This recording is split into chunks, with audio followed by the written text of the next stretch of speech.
شیطان زمین پر جناب آدم کے آنے کا انتظار کر ہی رہا تھا، لہٰذا اس نے جناب آدم کے آنے سے پہلے ان خونخوار درندوں کو ابھارنا شروع کیا جو پہلے سے زمین پر موجود تھے۔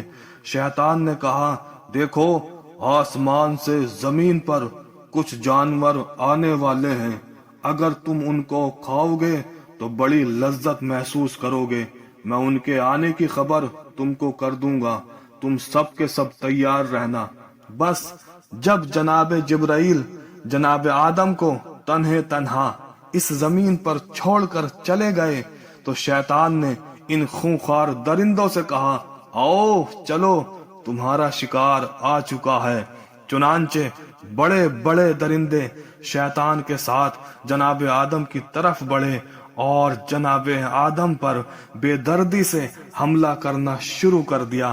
ایک تو جناب آدم پہلے سے ہی غمگین تھے، مصیبت زدہ تھے، اب یہ دوسری مصیبت جناب آدم پر آن پڑی، لیکن جناب آدم میں 7 ہاتھیوں جیسی طاقت اور قوت تھی، لہٰذا انہوں نے لکڑی پتھر وغیرہ جو بھی ملا اس سے اپنی حفاظت کی اور درندوں کو بھگا دیا۔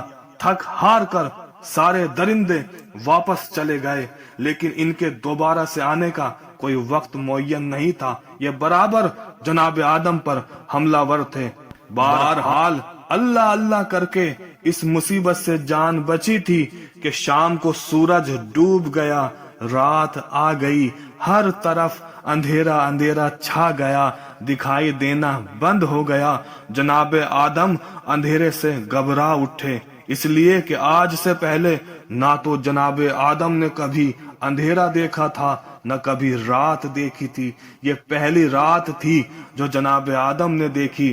تو گھبرا کر بولے، میرے مالک اب یہ کیا چیز ہے، کچھ دکھائی ہی نہیں دے رہا، ہر طرف بس اندھیرا ہی اندھیرا، تاریکی ہی تاریکی، ساری دنیا آنکھوں سے اوجھل ہو گئی، معبود کچھ دکھائی نہیں دے رہا۔ لیکن جواب دے تو کون دے، اس لیے کہ نہ کوئی دوست ہے، نہ کوئی مونس ہے، نہ کوئی یاور ہے۔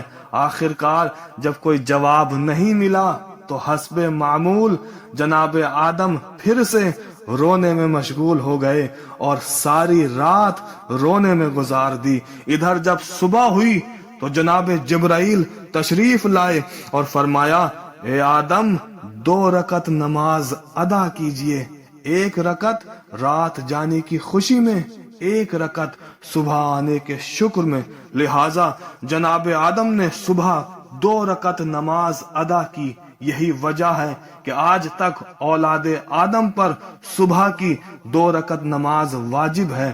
اب آگے ہم عرض کریں گے کہ اور جو نمازیں ہیں ان کا تعین کس طریقے سے ہوا، اور آپ سے گزارش ہے کہ اگر یہ ویڈیو آپ کو پسند آئے تو شیئر ضرور کریں اور ہمارے چینل کو سبسکرائب بھی ضرور کریں۔